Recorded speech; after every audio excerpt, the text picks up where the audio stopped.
Hola a todos, bienvenidos una vez más al curso de base de datos, modelado de datos con SQL Server. Sin nada más que decir, vamos a empezar con el tema de hoy. El tema de hoy no es nada más y nada menos que las restricciones sobre campos de una tabla en bases de datos, ¿sí? ¿Qué son las restricciones? Empezamos definiendo qué son las restricciones dentro de las bases de datos. Las restricciones son aquellas que me permiten de cierta forma mantener la integridad de la información, mantener nuestra información hasta cierto nivel correcta y validada. En otras palabras, son validaciones que nosotros les damos a los campos para que se ingrese de cierta forma la información que se pide, ¿sí? La información correcta, ¿ok? Entonces, ¿cuáles son los tipos de restricciones que nosotros tenemos? ¿Sí? Los tipos de restricciones nosotros ya hemos visto en clases pasadas, lo que es el primary key y el foreign key, ¿sí? El primary key y el foreign key son restricciones que tienen que ver con las relaciones que se dan entre las tablas, ¿verdad? Son las que se dan cuando existen relaciones entre una o dos tablas, ¿verdad? Ahora bien, nos falta entonces concretar con los tres últimos, que son el null, el not null y el constraint, ¿sí? Bastante sencillito, como veremos a continuación. Entonces el null, primero explicaré nuestra parte teórica y luego ya iremos a nuestro SQL Server, ¿sí? Entonces primero el null. ¿Qué es mi restricción null? Mi restricción null me dice nada más y nada menos que yo puedo permitir campos vacíos sobre un campo, ¿sí? Nada más y nada menos que eso. Puedo permitir campos vacíos al momento de registrar datos o registrar un registro en una tabla de una base de datos, ¿sí? Tengo la restricción not null, que es prácticamente lo contrario al null. Me dice que no puedo enviar datos nulos o datos vacíos sobre cierto campo en la base de datos. Nada de difícil de entender. Y bueno, por último, lo que es nuestro check, ¿sí? El check no es nada más y nada menos que un chequeo que la base de datos, en este caso nuestro motor de base de datos SQL Server, realiza sobre un campo antes de dar commit. Es decir, antes de realizar el registro en la base de datos, antes de guardar los cambios, los valida y bueno, si pasa este check, luego de ello será ingresado a la base de datos el registro que nosotros deseemos. Caso contrario, no permitirá ingresar los datos a la base de datos, ¿sí? Entonces, como siempre, vamos a nuestro SQL Server, abrimos por acá un nuevo script, ¿sí? Vamos a usar, en este caso, la base de datos curso persona, ¿sí? Curso persona, ¿sí? Entonces le vamos a decir go. En mi caso ya estaba usando, solo quería verificar esa parte, ¿sí? Entonces, para ello vamos a crear una nueva tabla en esta base de datos. Le vamos a decir create table persona restricción. Dentro de los paréntesis especificaré cada uno de los campos. Bien, entonces vamos a ponerle un ID de la persona, que será un tipo int, que será mi primary key y que será identity. Recordemos que también nuestra primary key es igual a la foreign key, nuestra clave primaria y nuestra clave foránea, si así lo tuviéramos, forman parte de lo que son las restricciones o los constraints de una tabla, ¿sí? Entonces al poner yo primary key estoy diciendo que también es un constraint, ¿ok? Entonces continuemos. Digámosle que tiene un nombre, que es un varchar de 50, ¿sí? Y en la parte de aquí vamos a decirle que no sea nulo, ¿sí? Que no sea nulo. Este es el primer constraint que habíamos visto. Vamos a decirle un apellido, que es un varchar igual de 50, ¿sí? No pondré nada, luego veremos por qué no puse nada en esta parte de aquí, ¿sí? Vamos a ponerle ahora la edad, que es un int, y aquí vamos a ver lo que es el check constraint. Ya habíamos visto lo que es el primary key, mencioné también que se puede usar el foreign key, el not null. Aquí veremos como cuando dejo sin poner nada me coge por defecto el null. Y en la edad le digo que voy a registrar personas mayores de edad, entonces le digo que me chequee la edad, que la edad sea mayores iguales a 18. Ok, y bueno, vamos a registrar también una ciudad de la persona, que sería un varchar de 50, bueno, de 25, de 30. Sí, nos falta un coma aquí. Y vamos a decirle que me chequee que esa persona no vive en Ibarra. ¿Cómo le digo eso? Que la ciudad persona sea diferente. Ya habíamos aprendido los operadores relacionales, ¿verdad? Que sea diferente de Ibarra. Sí. Dicho esto, entonces ya tenemos nuestra tabla con las restricciones que yo ya había explicado. Tenemos un not null. Aquí cuando yo dejo sin nada, el SQL Server me dice que yo puedo por defecto dejarle vacío o null, ¿sí? Tenemos un check que me chequea que la edad sea mayor o igual que 18 años. Y tenemos a la ciudad persona que me chequea que no sea personas que vivan en Ibarra. ¿Sí? Entonces vamos a ejecutar esta partecita de aquí.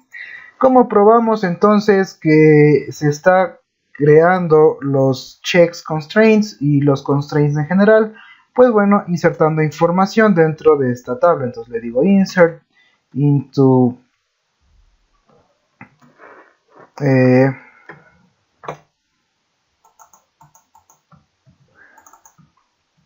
persona restricción, valores, qué valores voy a ingresar.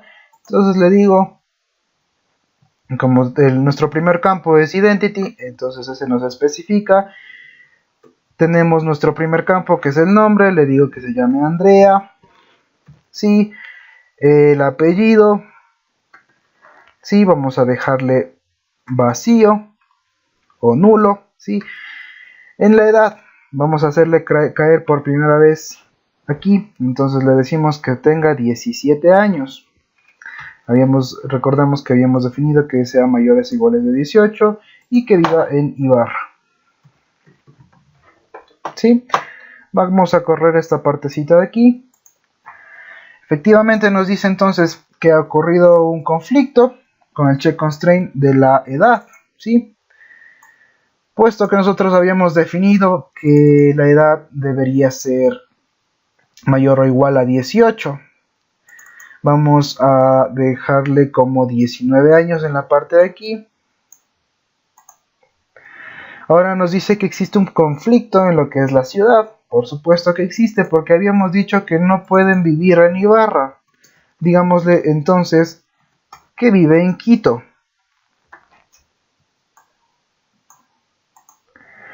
Perfecto. Entonces ya tenemos registrado una persona en nuestra tabla persona restricción.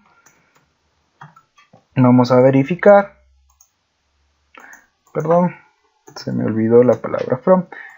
Vamos a verificar la partecita de aquí. Aquí tenemos ya registrada nuestra persona. Sí. Entonces, vamos a verificar que la partecita de aquí se nos está mandando como que sí puede coger nulos. ¿Cómo hacemos eso? Primero hay que refrescar nuestro SQL Server. Luego de ello, irnos a nuestra base de datos, luego a las tablas. Luego en cada una de las tablas vamos a ir a la tabla persona, a las columnas, desplegamos y observamos cuáles son las restricciones que estas tienen. Sí, entonces vamos ahí. Vamos a nuestra base de datos curso persona, vamos a abrir nuestras tablas. Tenemos nuestra tabla persona restricción, que se me ha escrito mal. Y bueno, tenemos el ID de la persona, ¿sí? que le estamos diciendo que al ser clave primaria, no puede ser nulo. Siempre tiene que existir un registro, pero al momento nosotros de poner identity, nosotros nos aseguramos que se registre, ¿verdad? El nombre le estamos diciendo que tampoco me acepte nulos. Vamos a verificar por la parte de acá. Vamos a mandarle un nulo. ¿Sí? Nos da el error de que no se puede ingresar nulos. Vamos a ponerle Juan Pérez. ¿Sí? Efectivamente, perdón, seleccioné mal. Aquí se nos ha creado el registro. Vamos a verificar si se nos creó el registro. Me preguntarán entonces por qué sale de 3, 5 si se supone que habíamos visto en la clase de Identity que crece de 1 en 1. El problemita que existe con el Identity es que también cuenta las veces que ingresamos mal o se registra un error, ¿sí? Entonces esa también hace un incremento a lo que es nuestra clave primaria. Entonces tomaría desde la parte de ahí. Es por eso que la parte de aquí va variando. Nosotros al principio hicimos 2 pruebas que fallen para poder comprobarlo. Entonces por eso es que nuestro ID nos deja con 3. Bueno, volvamos a lo que es nuestra clase de hoy. Habíamos dicho que el apellido puede ir nulo. En esta parte es lo que les había mencionado. Puedo dejarle vacío o simplemente puedo agregarle también la palabra null. Sí, no hay problema. En este caso yo acostumbro a dejarla así, el SQL Server ya me ayuda con esta parte, ¿sí? Entonces la edad tiene un check constraint, eso no se ve reflejado en la parte de acá, pero bueno, vimos reflejado al momento de ingresar datos, ¿sí? Ahora, es importante siempre, ¿sí? Llevar un estándar de lo que son los nombres de los objetos que tiene mi base de datos.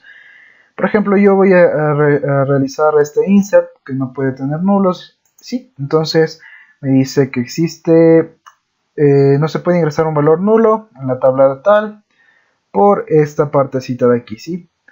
Mejor hagámosle que tenga 12 años para que se vea más claramente lo que quiero decir, ¿sí?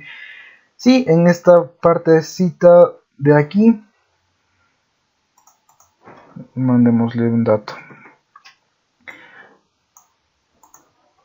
Ya, ahora sí. En la parte de aquí nosotros podemos observar que lo que nos coge error es la parte de la edad, ¿verdad? Y aquí está el nombre de nuestro check constraint. Lo dice check, persoa, res, edad. Es un nombre bastante no tan recomendable ponerlo, pues no sigue ningún tipo de estándar. Es muy importante dentro de la administración de base de datos llevar un estándar de los nombres de los objetos que tiene mi base de datos, ¿sí? Para poder darle mejor mantenimiento y se pueda tener mayor escalabilidad de nuestra base de datos. Entonces, ¿cómo puedo dar un nombre a este check constraint? Y otra pregunta, ¿se puede agrupar todos estos constraints en un solo constraint? Vamos a ver a continuación, ¿sí? Entonces, primero vamos a borrar la tabla de aquí. Vamos a volverla a crear. ¿Sí? Ya tenemos nuestra tabla creada. Aún no hemos visto la función AlterTable. Ya veremos en clases futuras, así que no se preocupen. Con eso ya me evito de estar borrando y creando nuevamente la tabla, ¿sí? Pero bueno, tengo el ID de la persona, que es un identity, me queda tal cual. Le digo el nombre, que es un null, que no me recibe nulos, el apellido. Me voy a fijar en estos dos, ¿sí? Ambos son el mismo tipo de constraint, es decir, un check constraint. Ok, entonces voy a agruparlos de cierta forma. ¿Cómo agrupo un constraint? Le digo constraint, el nombre del constraint voy a ponerle chk-persona correcta. ¿Sí? Este es el nombre de mi constraint y le digo chequeme, que me chequee, que la edad sea mayor o igual que 18 años y con el operador AND que la ciudad sea diferente de Ibarra. Al poner esta parte de aquí, yo ya no necesitaría nada de lo de aquí, me faltaría una coma aquí, igual la parte de aquí yo ya no necesitaría ponerla y bastaría con dejar la parte así. Entonces, ¿cuál es la sintaxis? Pongo constraint, el nombre del constraint, ¿sí? En este caso le he puesto chk-persona correcta y la instrucción check, y dentro de los paréntesis indico lo que me quiero que me chequee. Entonces vamos a volver a crear nuestra tabla, ¿sí? Vamos a volver a crear nuestra tabla y vamos a ver nuevamente si se nos puede insertar valores. Por ejemplo, le habíamos dicho que aquí no me acepta null. Bueno, en esta parte no nos vamos a fijar por el momento. Digámosle que se llama Iván y que tenga 12 años, ¿sí? Ese sería un registro que no nos permitiría. Entonces aquí ya se ve reflejado lo que es nuestro nombre del constraint de una manera más estandarizada, de una manera en la que yo pueda observarlo y diga, ah, ese es el constraint de tal tabla. Ya me puedo guiar de una mejor manera, ¿sí? Igual me funcionaría al ponerlo, la parte de aquí pongamos 19 años y aquí que viva en Ibarra, ¿sí? Me saltaría, ay, perdón, ¿sí? Se me borró la tabla, perdón.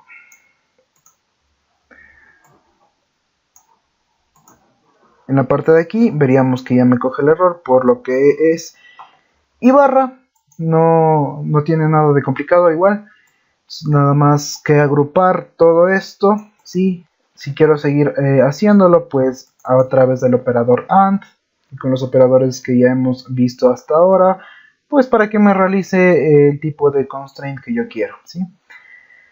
Entonces, pues esto ha sido todo por la clase de hoy. No olviden que cualquier duda, sugerencia o consulta pueden realizárnosla a través de los comentarios o a los correos electrónicos de los instructores.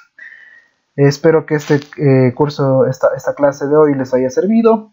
No olviden suscribirse al canal y pues nos vemos hasta la próxima.